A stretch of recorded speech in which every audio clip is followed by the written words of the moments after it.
Assassin's Creed has become quite a divisive series, with many fans split across what different and similar aspects they enjoy out of the series' 13 titles. Many fans preferring a classic approach such as the original or Ezio games, others preferring a more hybrid one in the games like Black Flag or Unity, or some really loving the newer, wider RPG type experiences in Odyssey and Valhalla. Every recent Assassin's Creed game has been marketed through a previous gimmick that they love to focus it around.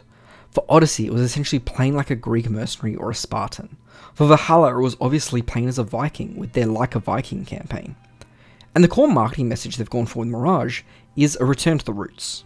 Trying to market this game primarily to traditional Assassin's Creed fans, the ones that first started and fell in love with the original games. Through the parkour, creatively navigating your way around the city to avoid the watching eyes and bustling crowds on the ground, the stealth to blend with your environment and move in the shadows towards your target. And of course the narrative, having the conflicting sides of the assassins, the Templars and their ideologies about free will versus control being at the forefront of the protagonist's journey in a unique place in history. These aspects have been all over the marketing for Mirage, from seemingly sincere ones such as the gameplay demo and the focus on Bassam's assassin journey, to some very clearly nostalgia bait ones such as the AC1 filter, which is mostly harmless, but very obvious what they're trying to achieve. I'm very aware of how successful monetarily the newer games in the series are, but to be honest, how much money a game makes is entirely uninteresting to me. I'm far more concerned with the actual content of the game itself. The question that remains from the recent deep dives, gameplay and trailers we've seen is if Mirage will actually be a faithful return to the roots. Will it be a successful game that returns the Assassin's Creed brand to what it once was? Streamlined in focus and iconography, will it actually be a faithful addition to the series with the core focus of those earlier games? Or really, will it just use the aesthetic and play more like the recent ones? While it's impossible to know until we play it, but the recent gameplay trailers from Ubisoft have given us a deeper insight than ever into the core aspects of this game, and how much of a faithful Assassin's Creed game it is. Because really, the very idea of a proper Assassin's Creed game hinges on Mirage, so if it isn't a very good one, I doubt we'll ever see another attempt again. Parkour was once the defining gameplay aspect of this franchise. It was the most talked about mechanic and most prominent in the marketing, being high up, traversing a historical city in a unique way to move towards your target. Traversal in video games isn't something that's in a weird spot. As for some games such as Spider-Man or any racing game, it's the core focus that breathes life into every other aspect. For many others, it's the most dull aspect that you either simply walk or hop on a horse to get to the next actual exciting objective. Where Assassin's Creed Parkour was great was that it made getting between the objectives have so much purposeful gameplay, and some of the most creative as well was between these objectives, so that every movement, every step in the game was engaging and purposeful. Parkour has not been a particular focus of the recent games. I'd say it's slowly declined since Revelations, with more restrictions on creativity being brought in 3, and by the time we get to Origins, it's a shadow of its former self, and not really a focus. You spend much more time on a horse or a ship in the recent games than you do on rooftops. Every surface you climb up like Spider-Man, whether it's a cliff face or a wall, and there's just no thought to any of it. It's now just moving a joystick forward. The movements you had to do, the mini platforming puzzles haven't existed for a while. And not only this, but the world of Origins, Odyssey and Valhalla was sprawling countrysides that had urban environments be a small fraction of the playing space, and even then had very little thought and design to moving through them. This is where I was most worried about Mirage, because it started off as Valhalla DLC and was expanded into a full game, meaning the core systems of that game was where the team at Bordeaux had to start out from. And this is perhaps the most negative I will be on the parkour system. As from the gameplay we've seen in interviews with developers, it very much appears to be a faster version of Eivor mechanically, with the same basic movement that Eivor had, Bassam will have, but not much more. They mentioned the addition of a vault mechanic that Eivor didn't have, but other than that, key features we've been asking for are not present here. There's no wall eject, no side eject, no parkour down, no grab and no hang, and without these mechanics, parkour will really always be a bit lacking, as they were the core mechanics involved in having an actual skill gap present in the parkour system, and was also fundamental in the creativity that traversing the older games provided. It could be a case that these mechanics were too hard to implement, with the foundation and time this smaller team at Bordeaux were given, but in the interview with one of the developers, mentions parkour should be easy to learn and to master, which I fundamentally disagree with. Parkour should be easy to learn, and always has been, Having movement and traversal being approachable is essential, but these extra mechanics made the parkour an actual skill, having something to work and practice to be a master at. That allowed for more player expression and faster, more unique movements through the environment. There are two key aspects to parkour though. One is the mechanics and the other is the environment itself. We first saw this present itself in a negative way in AC3. We're gone with the narrow corridors and buildings built up through centuries of living there, such as the Middle East and Europe. And instead, we're in the new world in the Americas, with New York and Boston being planned cities for a new age. Wide streets with grid structures for horse and carriage, with slanted rooftops for snowfall, hamstrung the parkour system. And though mechanically it was quite similar to the previous games, it didn't have the same flow those games did, particularly through the environment itself. Which is why Paris was such a great return to form in Unity. It was truly the next generation urban design that the first 4 games had. While I'm somewhat negative on the mechanics, the environment I'm not at all, because Baghdad looks to be another return to form and environment and architecture of the city. It looks primarily based on the earlier games, particularly AC1. Through the gameplay we see these wonderfully built, curving narrow streets filled with balconies, trees, posts, and many other objects to grab and move through. The flow and momentum of this game is primarily built through the city itself, having many different ways to get to a rooftop or to the next building, canopies, ropes, and even more interactable environments, such as corner swings, vaulting, elevators, and the new pole vault we see. The architecture of the Middle East and Baghdad is essential to this too. The flat rooftops with the circular walled city, forcing buildings close together to create denser environment, will be essential to the experience of moving around Baghdad. We also see Basim interacting with scaffolding as he runs, which I hope is present throughout the world, and not just scaffolding, but other objects and perhaps even people to interact with in these chase sequences. Also, when we see Basim climb up a tower, he purposefully climbs onto objects sticking out, instead of magically into the walls themselves, such as in Valhalla. And I hope this leads to some creative uses of placing where Basim can and can't climb up. While mechanically so far Mirage has disappointed me, Baghdad and the environment certainly hasn't. And while parkour is sure not to reach the height of the Ezio games, it will most certainly be miles better than anything we've gotten in the last 5 years. Stealth has a strange history in Assassin's Creed. For the early games, it was almost completely reliant on either being up high or social stealth within crowds. Slowly, other mechanics such as smoke bombs, blow darts, and others entered into the series. And I feel this was something that actually improved with almost every entry. Until Origins, that is, where social stealth was nearly abandoned, and stealth now relied mostly on a bow and was way too easy and didn't have much thought in that game, in Odyssey or Valhalla. Mechanically, Mirage looks light years ahead, and that's down to the amount of utilization of these mechanics. I'm absolutely stoked we have a weapon wheel back, with its primary focus being stealth, blow darts, throwing knives, smoke bombs, traps, and more.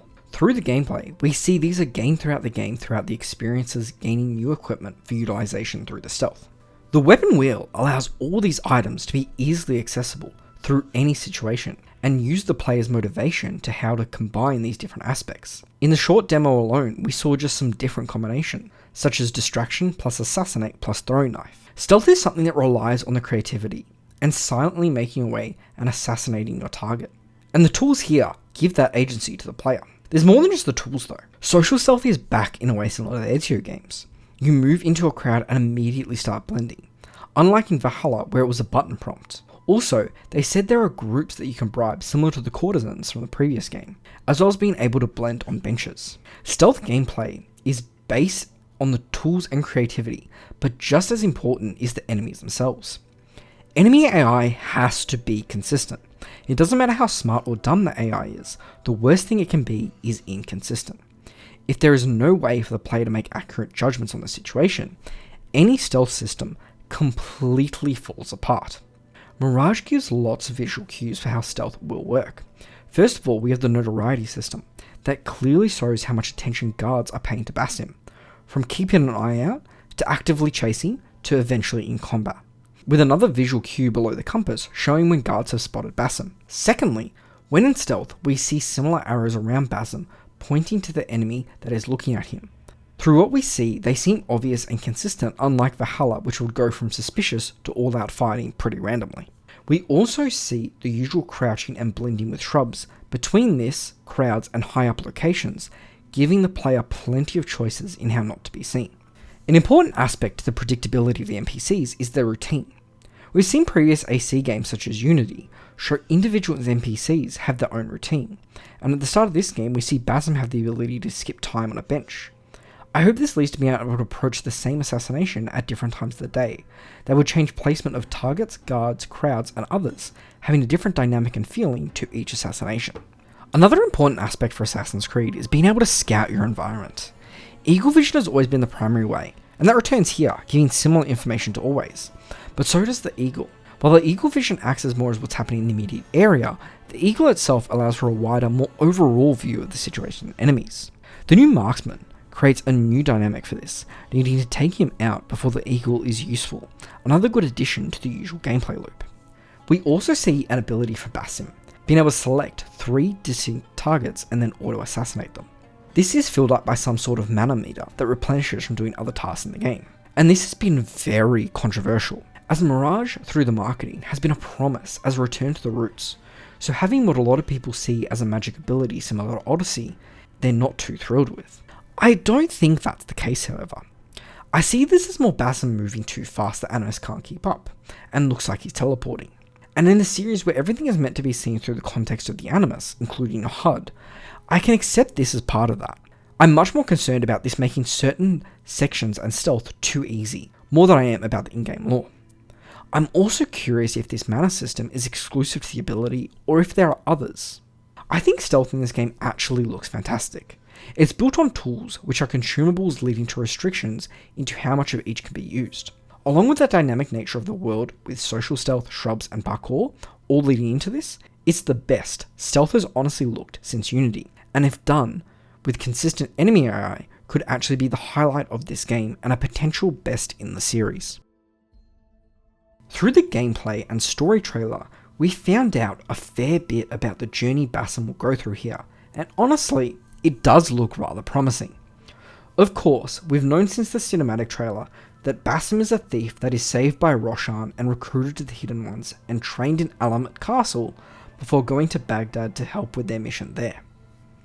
We see more of this, I'm assuming in the game, and how Basim tries to escape following Roshan's leap of faith, but can't do it.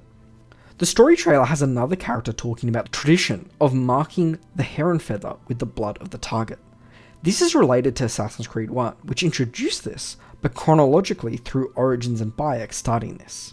We also get confirmation, of course, the Hidden Ones are taking down and assassinating Order of Ancient members in Baghdad, trying to rid the city of their control. And in gameplay demo, we see talk of them starting bureaus in different areas, assuming more of the city will open up as you establish more Hidden Ones bureaus. And perhaps to me, the most interesting part of the story hints are given here based on what I believe to be the highlight of Assassin's Creed storytelling. The Assassins versus Templars and their different thoughts on control versus free will, and how that relates to the time period and the protagonist. We hear quotes from different characters. Swallow your questions, serve without complaint. Who is she to tell you when to strike? Everything you do serves the Hidden Ones. That is a strange kind of freedom. These quotes to me signify this is the primary thing for Bordeaux in the narrative, and hopefully will be the core feature of Basim's story too, but only time will tell on that one. Another interesting quote is from Roshan. You are not the first to walk the shadows broken. Pour your pain into the Brotherhood. In typical Assassin's Creed fashion, Basim will more than likely have some personal hardship that will lead to him joining the Hidden Ones and accepting their mission and ideals. As someone who is happy and well adjusted to their life, is not going to give up everything to join a murderous group. Emotion has always guided the protagonist in Assassin's Creed, and when it's at its most interesting is when these emotions and the creed itself come into conflict, and I hope this trailer is setting the stage for that journey with Basim. A spoiler warning for Valhalla here, we also know from that game that Basim is the reincarnation or sage of Loki, or at least has the personality of Loki within him. And surely, this has to come to the forefront in some way. There's been talk of it being treated more like a djinn, which is culturally more accurate way to interpret it than a Norse god. And this part of the story is the one that has me the most worried, if I'm being honest. We also get glimpses of other aspects of the world of Baghdad and things we can do. The Assassin Bureau we see is so reminiscent of AC1, particularly from the way we enter. I also enjoyed seeing the contract board filled with side activities, and from the two we hovered over, we see a theft and assassinate, both based on stealth and personally for me, far more interesting than 100 of the same bandit camps throughout the world. We also see Bassam, while making his way to the bureau, see a target walking around and using that opportunity to assassinate him. Dynamic and random events such as these are greatly encouraged. As well as, we see a brief glimpse of combat, but Bassam just counters the enemy and then kills him in one shot. We've hardly seen any, and I think this is purposeful, as Bassam is described as a glass cannon. Combat isn't going to be a focus for him. While I'm sure it will exist, promoting stealth gameplay is a plus for me personally. We also know the developers have approached key assassinations to be black box missions in similar ways to Unity and Syndicate, essentially having multiple different ways you can choose to engage with a target, all of them being viable and it being your choice and motivation as a player which you will engage. From the recent gameplay and presentation we've gotten, Mirage appears to be a much more sincere return to form than I had anticipated. While there are still aspects that weigh it down, being a spin-off from Valhalla essentially, but the team at Bordeaux have impressed me with their commitment, particularly the stealth, which from this demo looks to be the highlight of the game. The parkour, which while doesn't look like it'll reach the level of Ezio games, is much improved over the last 5 years. And the story, which I'm not going to make any judgments on until I've played through it, but from what we see here it looks quite promising. A critically and commercially successful Assassin's Creed Mirage will push Ubisoft to see the fans they abandoned when they changed the genre of the series are still here and hungry to have new games in the franchise that we fell in love with, that feel like genuine next chapters in that franchise, from gameplay and story. And while I'm still not convinced we'll essentially get more of that, as we already know the future art of Mirage with Red and Hexe, but I hope that Mirage can save what Assassin's Creed once was. Thank you so much for watching this video. If you liked it, please leave a like, and let me know what your thoughts are on the recent Mirage showing and Ubisoft Forward in the comments. Does it look like a genuine return to the roots of the series or not? If you'd like to see more, please subscribe, as I'm working on a lot of videos at the moment, and until next time, cheers and have a good one.